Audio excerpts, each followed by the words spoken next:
Alright, hey, welcome to my channel, guys. This is streaming directly to YouTube, so you're not going to be seeing this on Twitch tonight. So, hello, my name is Johnny. I'm 31 years old. I'm in the United States Navy.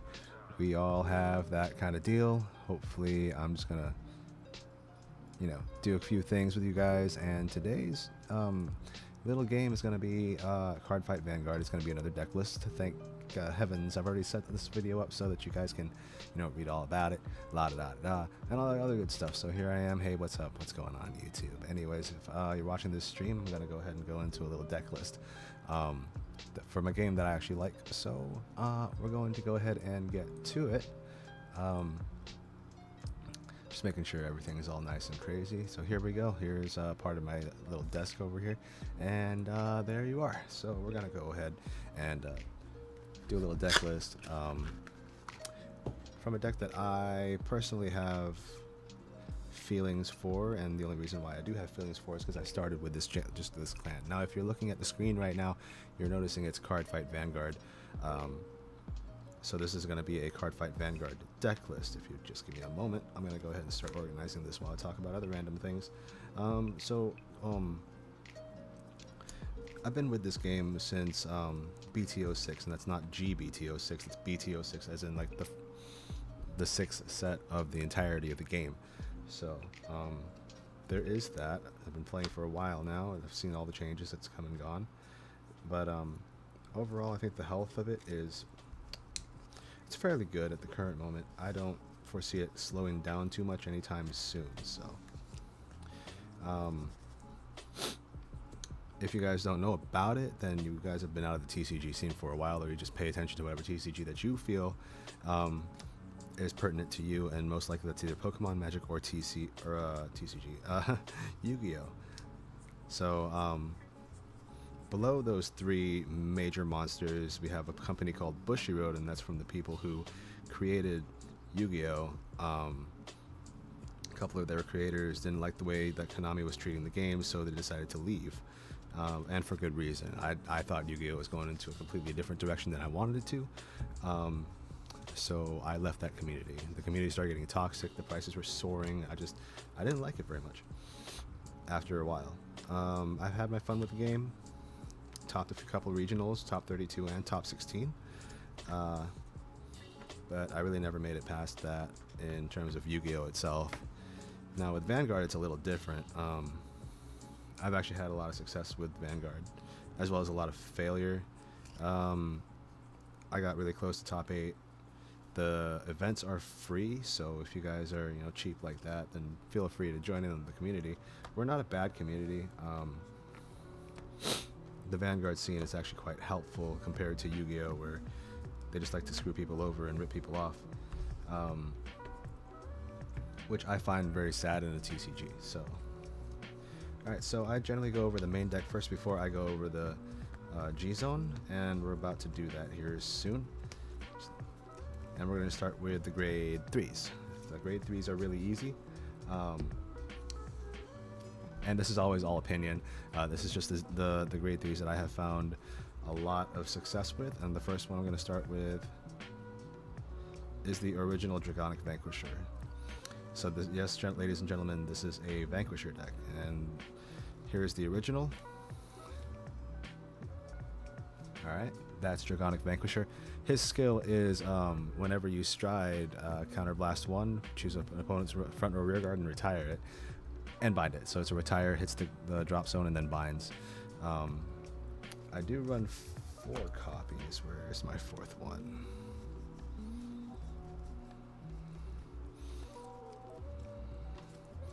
Don't you do this to me. Odd. Okay. They're probably right here anyways, so. I do. Yeah, they're all right here. Cool beans. Alright, that's better. Much better. So I do run 4 copies of regular Draconic Vanquisher. He came out in GBT. Wow. GBT02, so. And I don't run just him, so this is the regular one. Here's the SP. And then the alternate art versions came out of GBT12 recently. There we go. So I run 4 of this guy. Some people like to run the Eradicator Stride. Grade 3, but I chose not to. I figured this would probably be a little better, considering what Draconic Vanquisher can do. So you always have your choice of your front row, your rear, or your drop zone. So I run 4 copies of Draconic Vanquisher. The next card I'm going to talk about is the other 4 grade 3s in the lineup. That's Draconic Vanquisher Sparking. Now Sparking has a very awesome effect compared to the Vanquisher that you see here. It looks like my daughter's asleep, so I'm going to have to leave after this. Anyways, at Thunderstrike 4, at the beginning of your ride phase, countercharge 1 or soul charge 1. Your opponent chooses a card from his or her drop zone and binds it face up. So that's at the beginning of your ride phase. It's actually pretty cool. And then whenever your G unit strides, your opponent chooses a card from his drop zone, binds it, and if the card that you strode has a Thunderstrike ability, we'll get to that a little later, he chooses a card. He chooses a rearguard circle. Oh, chooses a rearguard and binds it face up. So it's him choosing. Kind of gets around resist. That ruling's already been there. I run 4 copies of Draconic Vanquisher Sparking as well. So you can probably already guess what kind of deck this is. So this deck revolves around binding and retiring units to gain power, and it's just a ridiculous amount of power, and all the power that it gains is from the grade 4, the Stride Zone. Although there are a few cards in the deck that do gain from Thunderstrike so and so. 4 and 4 is I run 8 G3s. That's it. For the grade 2s, it's actually pretty linear. So first off, I'm going to do Voltage Horn Dragon. And the only reason why I'm doing him first is because he's a well-known card, but he's starting to become unpopular for other different things. There's a Plasmatron Dragon. There's another G2 off of another set. I forget what it was, but in my opinion, both of those, they're okay, but they don't really add to the bind mechanics. So I chose Voltage Horn Dragon, and I chose to keep him. He's from GBTO2, very old set. So his skill is easy. When he's boosted, you can counter blast 1, and then remove bind retire a rearguard that your opponent chooses. So, or I think it's actually you choose. No, yeah, he chooses. So I run 3 copies of him. He's actually not a bad card. He's got great on attack pressure. So that's something to think about whenever you're thinking about your grade 2s for Narukami. So I run 3 of that guy. The next one I'm going to talk about is really new, GBT12.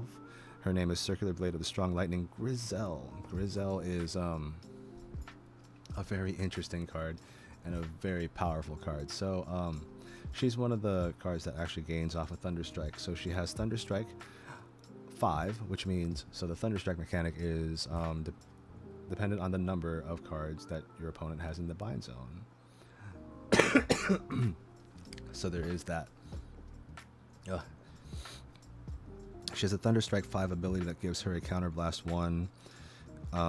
If you have obviously a Vanguard with Vanquisher, which you're going to have, then this card gets, you can choose 2 units.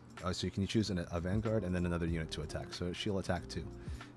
Also, when she's at Thunderstrike 5, she gains 9k. So she's an 18k beater at Thunderstrike 5. And with the cards in this deck, you're going to reach Thunderstrike 5 in like no time, I promise. So I run 3 of her. She's a really big beat stick, and she's a really good card that people underestimate simply because they'll look at her and be like, oh, she's only $1. Well, the only reason she's $1 is because she's easy to pull. I promise this is definitely a card that you're going to want in your deck if you're playing G-Narukami. I run 3 of her, so the count is now 6. I run 10 G2s, and of course, if for those of you who have played for a while and know the Narukami deck, I'll be playing 4 of this guy, Demonic Dragon Berserker Chatara. He also came out in GBTO2 and made quite the ruckus when he came out. As a common, he's got on attack pressure with the plus 3k, so he's an 11k attacker on your turn. So, and then if he hits, you counter blast 1 and then bind from the drop zone. If that's not enough, you also get to draw a card. So he's got hand advantage, he's got mechanic advantage, and he's got attack advantage. So honestly, he shouldn't have been released as a common. Probably a rare at the best, but I run 4 of this guy. So the count is now at 12, or 10 for grade 2s. And that's really all I run for the grade 2 lineup. At the grade 1s, I run 14, and there's a reason why. Generally, the count's like 15, 10, 8, and then triggers and stuff like that. But I'll get into that in a minute. So the first 4 cards are going to be the grade 1 Stride Fodder, Mighty Bolt Dragoon. Easy to play. He also has the, on place, reveal a grade 3, and then search for a Vanquisher. So there is that, in case you're not running a Vanquisher and you want Vanquisher. Other than that, he's the Stride Fodder. He's a grade 3 as a grade 1. Easy. The next grade 1 that I'm going to talk about is the PG. And I was debating on whether I should use the Counterblast PG or the Draw PG. Well, since this deck has been known to have draw problems, I chose the Draw PG. And she gets that draw at Thunderstrike 4. So, there you go. I run 4 copies of her as well. Really neat card. As long as you're at Thunderstrike 4, which means your opponent has 4 bound cards, then voila, you get the draw card. Pretty much saves you to discard. I run 4 of her. The next 4 cards I run at 4 as well. Smash Boxer Dragon. He's got a really cool effect. When he boosts, your rear guard is not targetable. That's step 1. And then after he boosts, you can put him into Soul, countercharge 1, and draw a card. Really good for the meta. Really good addition to Narukami. So I run 4 of him. Just draw power is essential in Narukami, period, because there wasn't really a lot of options back in the day. So Narukami kind of just got left behind after the Descendant era. Even during Brawlers, it was very evident that we had very little draw power. So we resorted to doing like a 6 and 6 for crit and draw triggers. The last 2 cards, Dragon Dancer Fatine. Some might play Chain Bolt. Some others might play the Training Monk.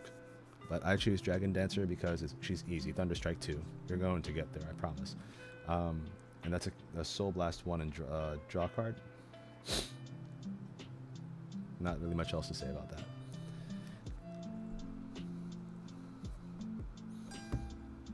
That is the G1 lineup. So for the triggers, and mind you, this is probably the most complete deck that I actually have, and that's competitive. So I run triggers like this. So the first 4 are going to be Malevolent Djinn crits. Those are the put in Soul, give something 3k. Easy. The next one is going to be 4 of Lightning of Triumphant Return Resef. This is your Vanguard attacks. You put this into Soul, give it 5k, and you draw a card. Easy. So a lot of people like to do with this card, especially when you're at the very end and you're like, oh, I have a bunch of triggers. Lay down 2 of these. You have a Conquest Dragon, and then 14k here, 14k there, and then attack with the Vanguard, and that's 46,000 with draw 2. And it's pretty OP actually. So run 4 of this guy. The next set of triggers, I do run stands, and it's Dragon Dancer VN. Now, stand triggers have gotten a lot more useful throughout the years. We never really used stand triggers during the Legion era or before that, simply because there wasn't really a need to. Now, some decks might, benefit off stand triggers like Spike Brothers or Neo Nectar back in the day, but they just weren't. They were lackluster. And then the first time that we actually really saw stand triggers in the metagame, the United States metagame, really was Gear Chronicle, and they got that stupid Urwatar that I personally used. I don't know who wouldn't. It was an OP effect. But enough of that. We're gonna get into Dragon Dancer VN. Now she is it's when you bind and retire from the field. So when you bind retire from the field, you can put this on top of your deck, and when you do, shuffle your deck, draw a card, and then countercharge 1. She's an older card. She did come out at the same time as Chatra did. and I run 4 of her, and she's really neat because she's a stand trigger. So attacking with rear guards like Voltage Horn or Chatera, and then you just stand them up again. It's just crazy how Narukami works these days. I run 4. And of course the last trigger is the heal trigger, and I do run Meditate Draco Kit. Not really much to say here. If you want to see his effect, you can look it up. I don't really use his effect that much because it doesn't really proc all the time. It's not very consistent, but it's still a heal trigger with an effect, and it's an effect that works with a G-Guard, so you can look that up yourself. And then of course there's a starter, always a starter, and I actually run 2 of them. Hard Rod Draco Kit. Now he has 2 effects, and they're really good effects, so he's not to be underestimated. The first one is act. Rest this unit, bind from the drop zone, your opponent's drop zone. Easy. So rest 1 every turn, so you're binding cards left and right, especially when he starts guarding all of your attacks. At Thunderstrike 4 you also have the Counterblast 1, give a unit 3k, and then bind retire from the field, so you would bind and retire your opponent's rear guards. Easy. And I run 2 of him just because he's that good. He really is. Alright, so that is the main deck, and this is my main plan. I am going to put up a deck list so that whenever I do go to a regionals, I have the deck list ready. On to the grade 4s. Now the grade 4s are pretty fun. So I'm going to start with the G-Guards because I still only run 4. I have not yet managed to be very consistent with running 5. So the first 2 is Bulwark Dragon. He's the Thunderstrike 3, it gets plus 10k, easy. And then for every 4 bound cards that your opponent has, you can retire a rested rear guard on your opponent's side of the field. Pretty useful. So, but he's not as useful as the big G-Guard, the big G-Guard of Narukami. And I'll just leave this up here because I'm just going to show you that it unflips with this card. And that's a Sky Guardian Supreme Dragon, MP Dragon. Big hitter. Honestly, I think this is the G-Guardian that Narukami needed to be actually competitive. So, when this unit is placed on the guard circle, your opponent chooses a rear guard and retires it face up. And then if the number of your rear guards is less than your opponent's by 2 or more, then he chooses another rear guard to retire it. So it's retire bind, and if he has 2 more than you do, you retires another one. And he has to unflip for this effect to go off, as well as be at GB1. So this is maybe after like a Sea Breeze or after your first stride, you can start using him. Or if you G-guarded, with Bulwark Dragon, then he's all set to go. But you would only be able to do it once, which is the reason why I want a 5th one in here. And I've been playtesting with both 5 and 4, just really dependent on how I want to run my deck. So that's the G-Guards. I'm just gonna put that right here. I only run 4, and I will try to fit more, maybe. Speaking of which, Sabreeze. The next grade 4 is Air Element Sabreeze, because everybody needs a Sabreeze. If your opponent didn't ride after grade 2, then Counterblast 2, discard, well, I think it's a discard a card. Yeah.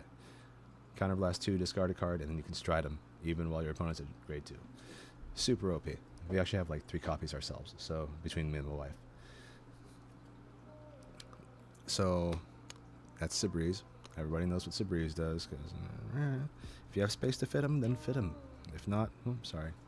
The next one's going to be 2 of Conquering Supreme Dragon, Conquest Dragon. For some strange reason, I still run this, and it's...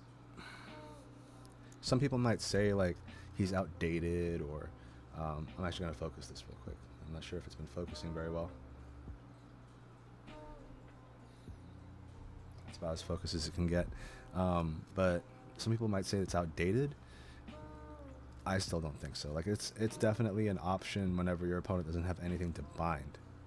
So, and a lot of the cards in this deck require, or they don't really require, but it would help if there was something for your to bind, you know, on your opponent's side of the field. So I still run 2 of them. Other people might run different things, but I still run 2 Conquest Dragon. He's, if you guys don't know, he's the unflip himself, right? So unflip a copy of him, retire one of your opponent's front row rear guards, and this unit gets 10k or 5k for each of your opponent's empty front row rear guard circles. So max 10k, and your entire front row gets it. So that's why I was talking about Resef being a 14k beater. This is the guy that does it.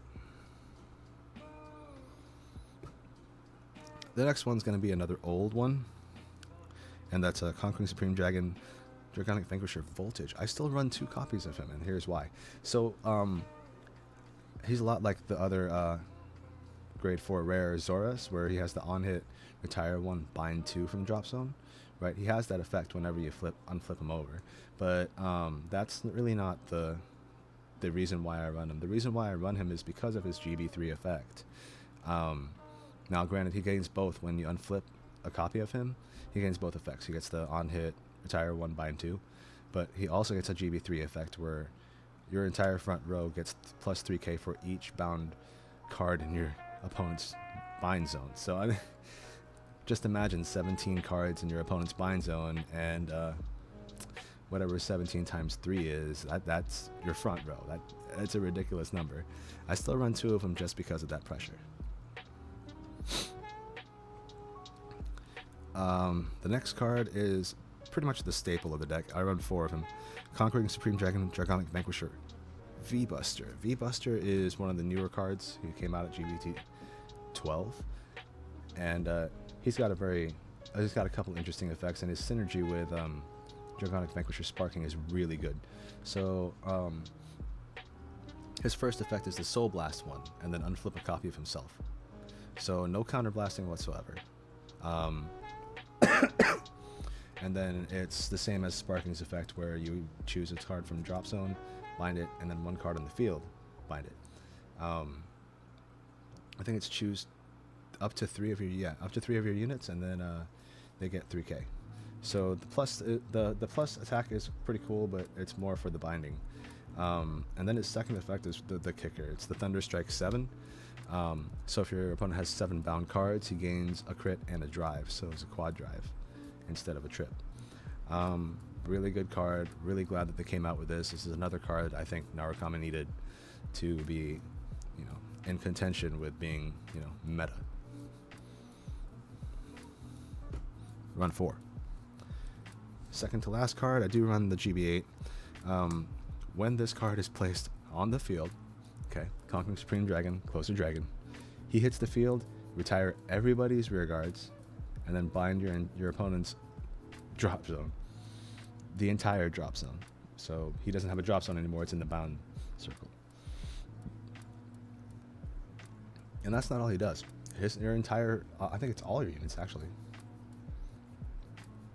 It is all your units. All your units get plus 2k for each bound card. So let's say, I mean, you're running a 40 card deck, you're a pretty late game. Suddenly he's got 28 cards in his bind zone. That's 56k plus to every unit that you have. So I mean, if you had kind of a hand, right, you would retire everyone's rear guards first, right? Cool. So he's left standing alone. You bind the drop zone. Great. There's your plus 28 cards. And then you call 5 more rear guards and they all get plus 56. Kind of OP. But you really want to pick and choose the situation that you use Closer Dragon in. He is a GB8, so there's that. And then the last grade 4 that I run is kind of a dick. Conquering Supreme Dragon Draconic Vanquisher VMAX. VMAX is, Narukami actually has a finisher, so believe it or not, VMAX came here before all the new stuff, the Hard Rod Dragon, the V-Buster. He came before that in the Fighters collections, but he's a really good card to have. So his first skill is GB3, Thunderstrike 5, Counterblast 2 at the end of the battle. That this unit, yeah, about that. So at the end of the battle, if you're Thunderstrike 7, which means your opponent has 7 bound cards. If your Thunder strikes 7, at the end of the battle, you counterblast 2 and you deal a damage. Kind of a dick move when your opponent's at 5 damage. Triggers do go off. He also has the side effect of when this unit attacks, for each face-up Dragonic Vanquisher you have in the G zone, you attack that many units. So you have 4 V-Buster up, then you're attacking 4 units. Easy. Ladies and gentlemen, that is my Dragonic Vanquisher deck. And it's been really good to me.